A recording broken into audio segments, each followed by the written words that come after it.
হাদিসের শেষে নবী বললেন ইন্নামাত তাআতু ফিল মারুফ, আমিরের কথা মানতে বলেছি ঠিক, আমিরের শুধু ন্যায়সঙ্গত কথাগুলা মানবা, আমির নাফরমানিমূলক কথা বললে তার কথা শোনা যাবে না, তার কথা মানা যাবে না।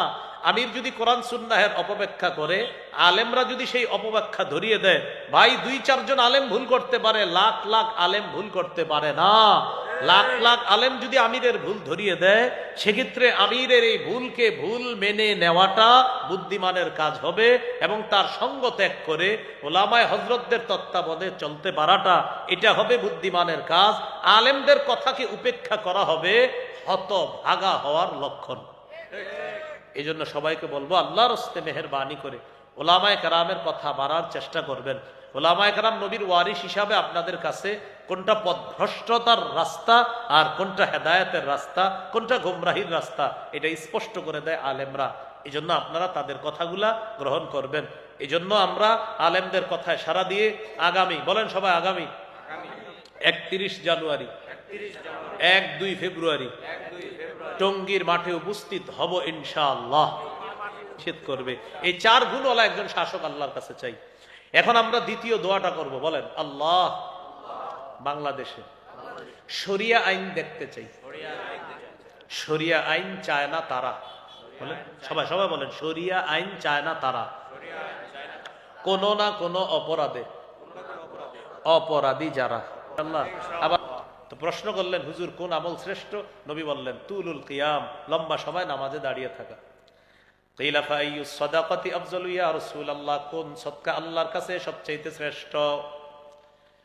নবীজি বললেন জাহদুল মুকিল্লি, যেই ব্যক্তি পরিশ্রম করে, করার পর কষ্টার্জিত উপার্জন থেকে সামান্য সদকা করে, দান করে, এই সদকা আল্লাহর কাছে শ্রেষ্ঠ সদকা বলে গণ্য হয়ে যায়। বেতন পাইছেন, পাওয়ার পর প্রকৃত হকদারদের কাউকে আপনি, মানে প্রকৃত যারা দান সৎকার হকদার তাদেরকে আপনি দান করলেন, এই যে আপনি দান করলেন, এটা আল্লাহর কাছে শ্রেষ্ঠ দান বলে গণ্য হয়েছে।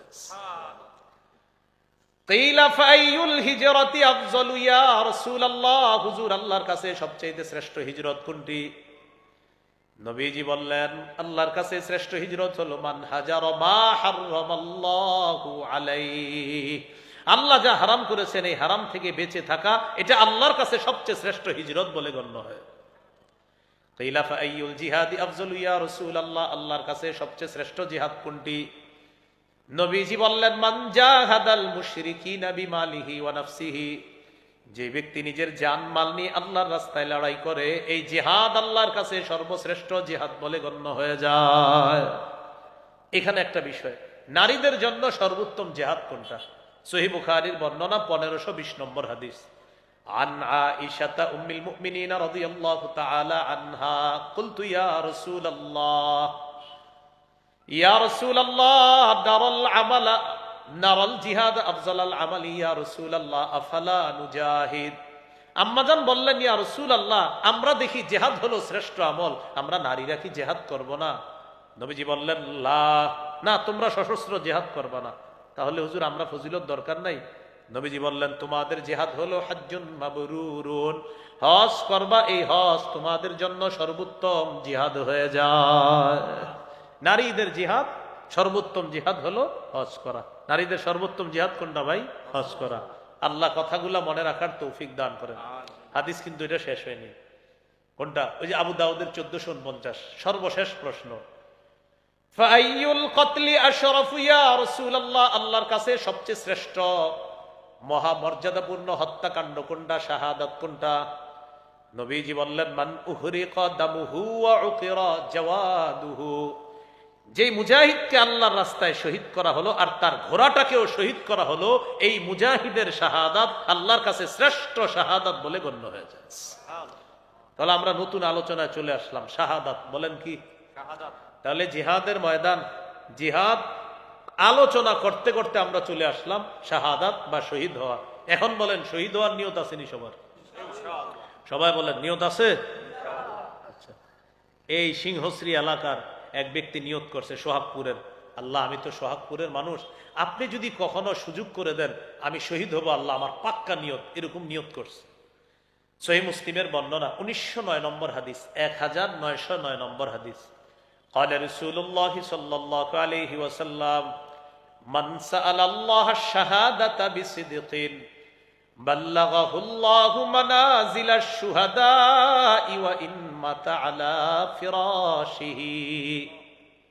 কোন ব্যক্তি দিল থেকে নিয়ত করেছে আল্লাহ আমি শহীদ হব, এই ব্যক্তি যদি সোহাগপুর থেকে নিয়ত করে আর সোহাগপুরের তার ঘরের বিছানায়ও মারা যায়, আল্লাহ তাআলা তাকে শহীদদের মর্যাদায় পৌঁছায় দিবেন। তাহলে শহীদ হওয়ার নিয়ত আছে ইনশাআল্লাহ। তিরমিজির হাদিস 1656 নম্বর হাদিস। عن أبي هريرة رضي الله تعالى عنه قال قال رسول الله صلى الله عليه وسلم لا يكلم أحد في سبيل الله والله أعلم بمن يكلم في سبيله إلا جاء يوم القيامة واللون لون الدم والريح ريح المسك। এক ব্যক্তি আল্লাহর রাস্তায় গেছে, যাওয়ার পর তার আঘাত লাগছে শরীরে, এই যে আঘাত লাগলো সে আঘাত প্রাপ্ত হলো, কিয়ামতের ময়দানে এমন অবস্থায় উঠবে তার রং হবে রক্তের রং আর শরীর থেকে বেশক আম্বরের ঘ্রাণ বের হচ্ছে। তিরমিজির 1661 নম্বর হাদিস। قال رسول الله صلى الله عليه وسلم ما من أحد من أهل الجنة يسره أن يرجع إلى الدنيا غير الشهيد। আপনি একটু তাড়াতাড়ি যান ভাই, এই গাড়ির নাম কি নসিমন? আচ্ছা টমটম ভাই একটু তাড়াতাড়ি যান। আচ্ছা, জান্নাতে যারা থাকবে তাদের কেউ দুনিয়াতে আসতে চাইবে না, কিন্তু শহীদ দুনিয়াতে বারবার আসতে চাইবে। সুবহানাল্লাহ। ভাই আবার বলছি, জান্নাতের কেউ দুনিয়াতে আসতে চাইবে না, শহীদ বারবার দুনিয়াতে আসতে চাইবে। কেন? নবীজি বলেন ফাইন্নাহু ইউহিব্বু আন ইয়ারজি'a ইলা দুনিয়া ওয়া ইয়াকুল হাত্তা উকতালা 10 মাররাত। শহীদ দুনিয়াতে আসতে চাইবে, বলবে আমাকে আবার শহীদ করা হোক, আবার জিন্দা করা হোক, আবার শহীদ করা হোক, কমপক্ষে 10 বার যেন শহীদ করা হয়। মিম্মা ইয়ারা মিম্মা আতাহুল্লাহু মিনাল কারামা। শহীদের যে পুরস্কার তিনি পেয়েছেন, নবী বলেন এই পুরস্কার পাওয়ার কারণে তার মন চাইবে আমি আবার দুনিয়াতে যাব, আবার শহীদ হব, আবার যাব, আবার শহীদ হব, বারবার আমি শহীদের পুরস্কার আল্লাহর কাছ থেকে নিতে চাই। তাহলে শহীদের কিছু পুরস্কারের কথা শোনা দরকার আসেনি? আচ্ছা, তিরমিজির 1663 নম্বর হাদিস, মন দিয়ে শুনুন। قال رسول الله صلى الله عليه وسلم للشهيد عند الله 6 خصال। আল্লাহর কাছে শহীদের 6টা পুরস্কার আছে স্পেশাল। কয়টা? 1 নম্বর ইউগফারু লাহু ফি আউয়ালি দাফআ ওয়া ইউরা মাকআদুহু মিনাল জান্নাহ। শহীদের শরীর থেকে রক্তের প্রথম ফোঁটাটা একদিক দিয়ে পড়তেছে, অন্যদিকে তার সব গুনাহ মাফ, আর সাথে সাথে জান্নাতে তার আসনটা তাকে দেখানো। শহীদ তার শরীরে রক্তের ফোঁটা পড়তেছে, গুনাহ মাফ, আর তাকে জান্নাতের আসন দেখানো হয়। শহীদ এই যে তুমি একটু পরে শহীদ হবা আর তোমাকে এখানে রাখা হবে, এখানে রাখা হবে। 1 নাম্বার। 2 নাম্বার ওয়াইজারু মিন আযাবিল কবরি। কবরের আযাব থেকে শহীদকে নিরাপত্তা দেওয়া হবে। 3 নাম্বার ওয়ামানু মিনাল ফাজাইল আকবার। কিয়ামতের ময়দানের বিভীষিকাময় মুহূর্ত আর জাহান্নামের আযাব থেকে শহীদ নিরাপত্তা লাভ করবে, এগুলা নিয়ে শহীদের কোনো টেনশন নাই। 4 নাম্বার ওয়ায়ুদউ আলা রাসিহি তাজুর ওয়াকারিল ইয়াকুতাতু মিনহা খায়রুম মিনাদ দুনিয়া ওয়া মা ফিহা। জান্নাতের মরমর পাথর খচিত মুকুট শহীদের মাথায় পরিয়ে দেওয়া হবে, যেই পাথরের মূল্য দুনিয়া আর দুনিয়ার মধ্যে যা কিছু আছে আসমান জমিনের মাঝে এর চাইতে আরো বেশি দামি। 5 নাম্বারটা কি বলবো? সবাই বলেন, আরো সুন্দর করে বলেন। দেখেন 5 নাম্বারটা কি? ওয়ায়ুজাওয়াজু সিনতাইনি ওয়া সাবঈনা যাওজাতাম মিনাল হুরিল ঈন। 72 জন হুরকে শহীদের সাথে বিয়ে দেওয়া। 6 নাম্বার ওয়ায়ুশাফাউ ফি 70 মিন আকারিবিহি। শহীদের নিকটাত্মীয়দের মধ্য থেকে কমপক্ষে 70 জনের ব্যাপারে তার সুপারিশ কবুল করা হবে। তো এটা হলো নবীজি বলছেন শহীদ এই পুরস্কার পাবে, কিন্তু আরো যে কি পুরস্কার আছে এটা আল্লাহ ভালো জানেন। ওই পুরস্কার দেখা শহীদ বারবার চাইবে আমি দুনিয়াতে যাব, আবার শহীদ হব, আবার যাব, আবার শহীদ হব। আল্লাহ আমাদেরকে শাহাদাতের তামান্না দান করেন, সদা সর্বদা প্রস্তুত থাকব, আল্লাহ সুযোগ করে দিলে আমি শহীদ হব ইনশাআল্লাহ। আবু দাউদের হাদিস, 2520 নম্বর হাদিস, 2520।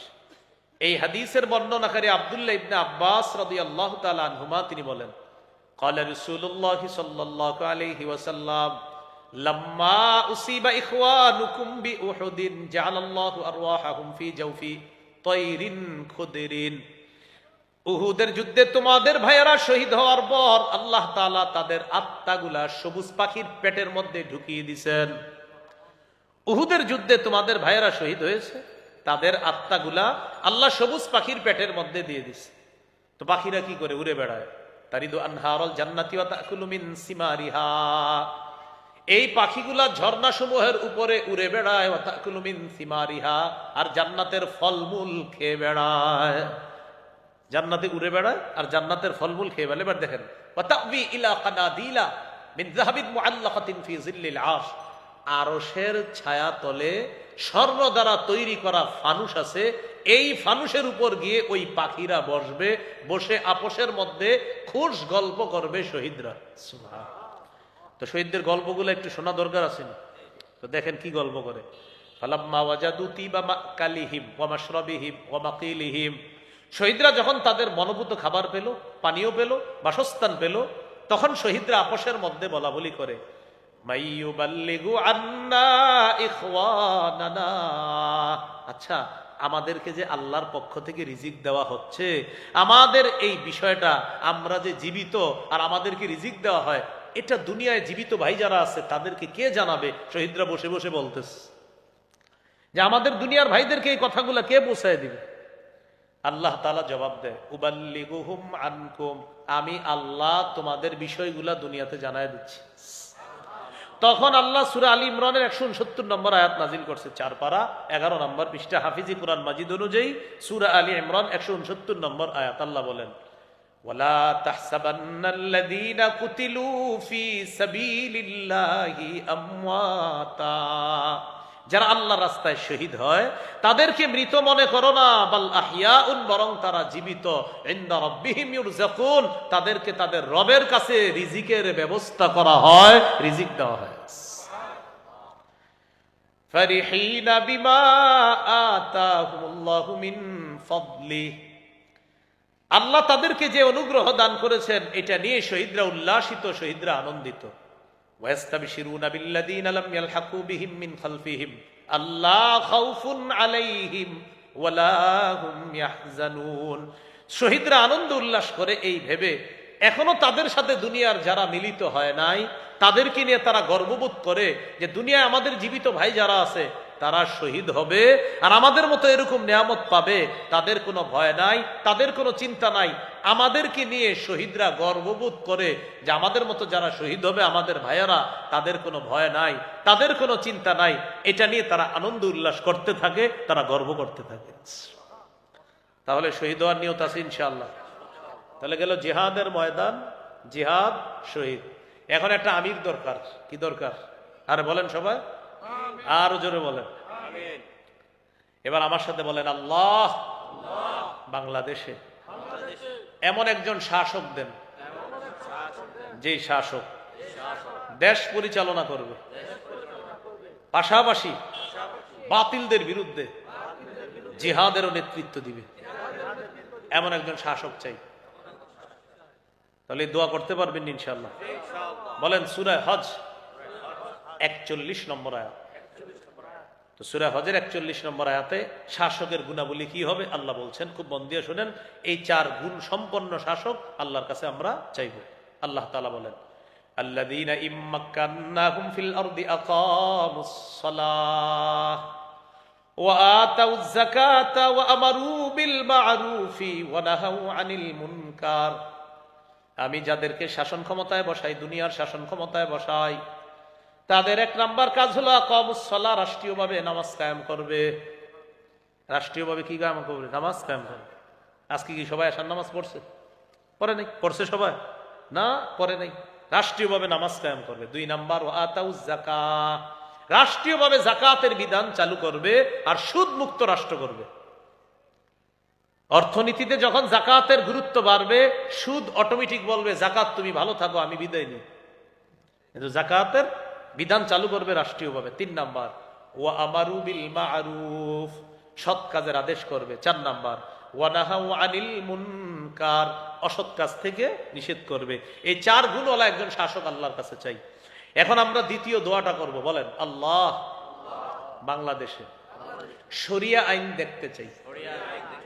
শরিয়া আইন চায় না তারা, বলেন সবাই সবাই বলেন, শরিয়া আইন চায় না তারা কোন না কোন অপরাধে, অপরাধী যারা। আবার বলেন, শরিয়া আইন চায় না তারা কোন না কোন অপরাধে, অপরাধী যারা। চোর শরিয়া আইন চাইবে না। কেন চাইবে না? কারণ হাত কাটা যাবে। ধর্ষক শরিয়া আইন চাইবে না, তাকে পাথর মেরে হত্যা করা হবে অথবা তাকে দৌড়া মারা হবে। নাটক সিনেমা যারা করে তারা শরিয়া আইন চাইবে না। যদি শরিয়া আইন তৈরি হয়, কায়েম হয়, তখন তারা কোনো নারীর শরীরে অবৈধভাবে স্পর্শ করতে পারবে না। যত অপরাধী আছে সমস্ত অপরাধীদের পথে বাধা হলো শরিয়া আইন। যারা মাদকদ্রব্য চোরাচালান করে, যারা মাদকদ্রব্যের সাথে জড়িত আছে, তারা মাদকদ্রব্য আর এটা আমদানি রপ্তানি করতে পারবে না। ইয়াবা, বাবা, গাজা, হিরোইন, ফেন্সিডিল, আফিম, কানাডা ড্রাই, মাস্তুদ, শেভবিন, ডাইল ইত্যাদি যা আছে আপনার, ভ্যান গাড়ির চিপা চুপায়, চা দোকানের পিছনে দাঁড়ায় দাঁড়ায় টানা, এগুলা চলবে না। এরা শরিয়া আইন চাইবে না, কারণ শরিয়া আইন চায় না তারা কোনো না কোনো অপরাধে অপরাধী যারা। এরা শরিয়া আইন চায়, যেজন্য শরিয়া আইন চাইতে হবে। আর বলতে হবে আল্লাহ একজন শাসক চাই, যে শাসকে 4 গুণ করবে। এই 4 গুণওয়ালা কাজ করবে, যে শাসক এরকম চাই। এখন হলো শাসকের আনুগত্য বা আমিরের আনুগত্য।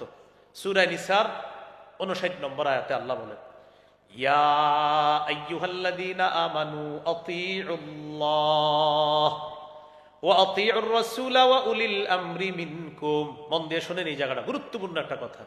হে ঈমানদারগণ, তোমরা আল্লাহর আনুগত্য করো, রাসূলের আনুগত্য করো, তোমাদের মধ্যে যারা দায়িত্বশীল, যারা শাসক, যারা আমির হবে, তাদের আনুগত্য করো। কয় আনুগত্য?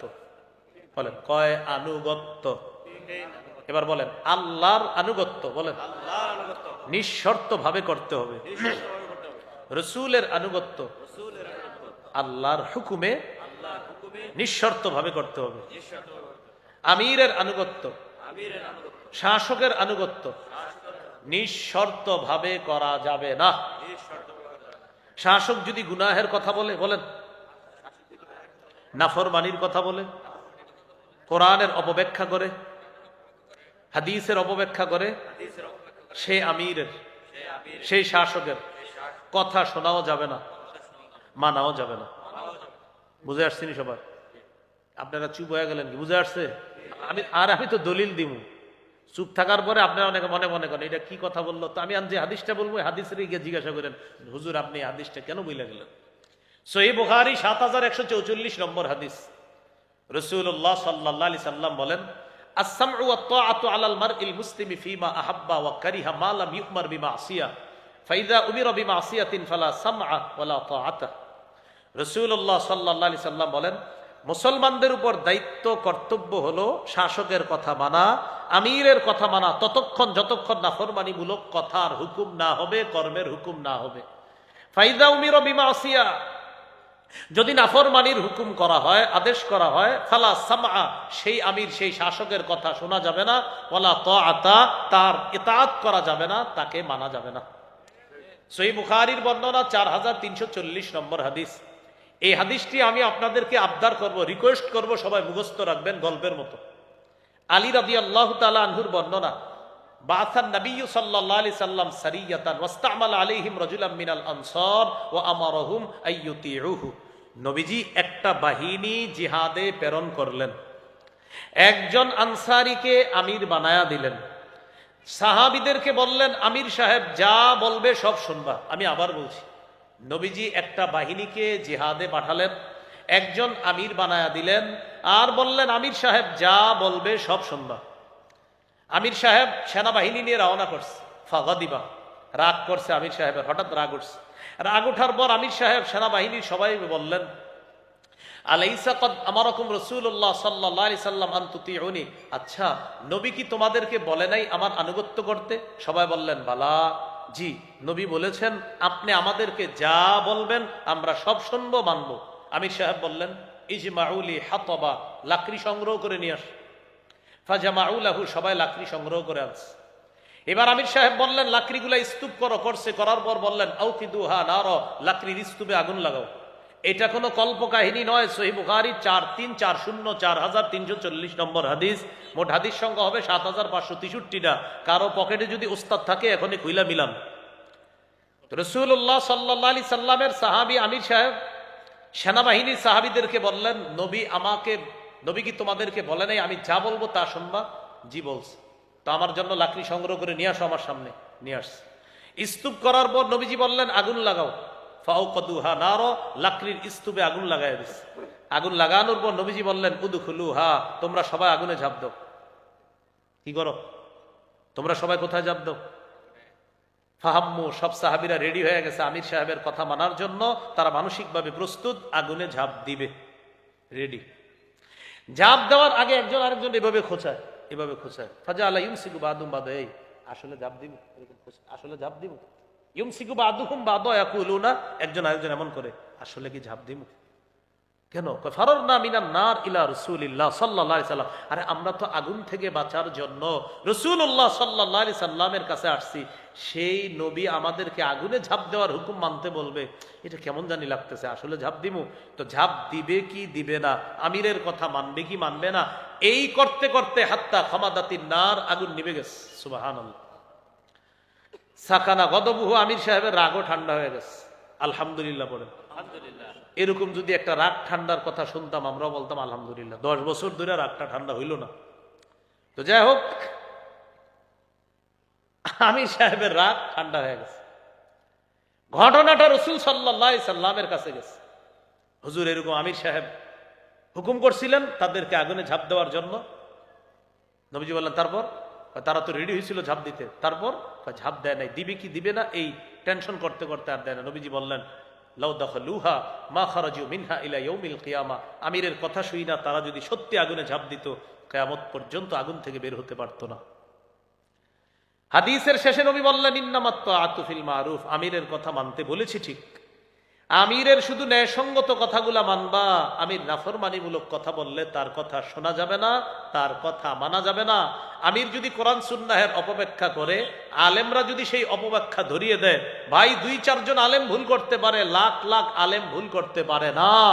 লাখ লাখ আলেম যদি আমিরের ভুল ধরিয়ে দেয়, সেক্ষেত্রে আমিরের এই ভুলকে ভুল মেনে নেওয়াটা বুদ্ধিমানের কাজ হবে, এবং তার সঙ্গ ত্যাগ করে ওলামায়ে হযরতদের তত্ত্বাবধানে চলতে পারাটা, এটা হবে বুদ্ধিমানের কাজ। আলেমদের কথাকে উপেক্ষা করা হবে হতভাগা হওয়ার লক্ষণ। এই জন্য সবাইকে বলবো আল্লাহর হস্তে মেহেরবানি করে ওলামায়ে কেরামের কথা মানার চেষ্টা করবেন। ওলামায়ে কেরাম নবীর ওয়ারিস হিসাবে আপনাদের কাছে কোনটা পথভ্রষ্টতার রাস্তা আর কোনটা হেদায়েতের রাস্তা, কোনটা গোমরাহির রাস্তা, এটা স্পষ্ট করে দেয় আলেমরা। এই জন্য আপনারা তাদের কথাগুলা গ্রহণ করবেন। এই জন্য আমরা আলেমদের কথায় সাড়া দিয়ে আগামী, বলেন সবাই, আগামী 31 জানুয়ারি, 1-2 ফেব্রুয়ারি টঙ্গীর মাঠে উপস্থিত হব ইনশাআল্লাহ। কে মনে থাকবে ইনশাআল্লাহ? আল্লাহ তাআলা তৌফিক দান করেন। 4টি আলোচনা হলো, দেখি আপনারা মন দিয়ে বলবেন। ক্রেতাকে আল্লাহ, বিক্রেতা মুমিনগণ, দ্রব্য জানমাল, মূল্য, জান্নাত, বাজার, জিহাদের ময়দান, এইগুলো 1 নম্বর আলোচনা। 2 জিহাদ, জিহাদের নিয়ত। 3 শহীদ হওয়ার নিয়ত আছে তো সবাই ইনশাআল্লাহ। 4 নাম্বার, জিহাদের ময়দানে একজন নেতার দরকার, এই নেতৃত্বের যে 4 গুণাবলী হবে, এমন একজন শাসক আল্লাহর কাছে চাইব, যে শাসক 4টা কাজ করবে, এমন একজন শাসক আল্লাহর কাছ থেকে আমরা চেয়ে নিব। আল্লাহ তৌফিক দান করেন। সর্বশেষ মাশাআল্লাহ এখানে ইসলামী মাইন্ডের অনেকে আছে, সবার প্রতি আবদার থাকবে। এখানে মনে হয় বিএনপির একজন, উনিও ভাষণ দিচ্ছেন, তার প্রতি আবদার থাকবে আমরা ভবিষ্যতে যেই দলেরই প্রধান, এই প্রধানদেরকে আমরা পুরুষ ভাবার চেষ্টা করি, আপাতত আর নারী ভাবার চেষ্টা না করাই ভালো। এই জন্য আমরা সবাই পুরুষদেরকে ভাবার চেষ্টা করি। রাসূলুল্লাহ সাল্লাল্লাহু আলাইহি সাল্লাম বলেছেন লা ইউফলিহা কওমুন ওয়াল্লাহু আমরুহুম ইমরাআ, ওই জাতি কিছুতেই সফল হবে না যেই জাতি তাদের নেতৃত্বে কোনো নারীকে বসায় দেয়, সেই জাতি কখনো সফল হবে না। সর্বশেষ কথা, সামনে যারা আছেন 2 হাত তোলেন, সামনে সামনে, আপনারা মঞ্চে না, শুধু প্যান্ডেলের নিচে 2 হাত তোলেন, আপনারাও টান টান করে তোলেন। এতক্ষণ আলোচনায় কি কিছু শিখতে পারছি আমরা 2 দল মিলে? বলেন আলহামদুলিল্লাহ। সবাই কি কিছু শিখতে পারছি বলেন? তাহলে শিখতে যেহেতু পারছি, এই জন্য আপনাদের প্রতি একটা আবদার, সর্বশেষ একটা আমল দিব, আমলটা করবেন নি? এইভাবে বলেন করবো ইনশাআল্লাহ। সবাই বলেন করবো ইনশাআল্লাহ। আমি ওঠার পরে একজনে উঠবেন না। তুলে রাখেন তুলে রাখেন তুলে রাখেন। হ্যাঁ হ্যাঁ, কেউ উঠবেন না, মুসাফা করবেন না। ওই সভাপতি সাহেব আলোচনা করবে, দোয়া করবে, এরপর আপনারা এখান থেকে যাবেন ইনশাআল্লাহ। আর কেউ আমরা একটু একটু হাত তুলে রাখি মসজিদের জন্য। এইখান থেকে দুই একজন যাবে আপনাদের কাছে, আমরা কেউ উঠবো না, হাতগুলো এইভাবে রাখি। যাওয়ার পরে মসজিদের জন্য আমরা একটু দান করি। ভাই দুই চারজন একটু চলে যায়, স্বেচ্ছায় কয়েকজন আমরা পিছন থেকে, দুই তিনজন যুবক ভাই রুমাল নিয়ে পিছন থেকে আমরা একটু ভিতরে আসি, আর এদিক থেকে আমরা দুই চারজন যাই। আমরা কেউ উঠবো না, মাঠ থেকে উঠবো না, ঠিক আছে? এবার হাত নামান। হ্যাঁ আল্লাহ, আমি যাওয়ার পর যারা যারা বসে থাকবে তাদের সাথে আপনি জান্নাতে দেখা করায় দিন। দোয়াটা শুনছেননি পুরাটা? আল্লাহ, আমি যাওয়ার পরেও যারা বসে থাকবে, সভাপতি সাহেবের মুনাজাতে অংশগ্রহণ করবে, তাদের সাথে আপনি জান্নাতে দেখা করায় দিয়া। কিন্তু আপনারা মাথায় রেখেন পুরো বাংলাটা। হ্যাঁ হ্যাঁ হ্যাঁ, জি জি।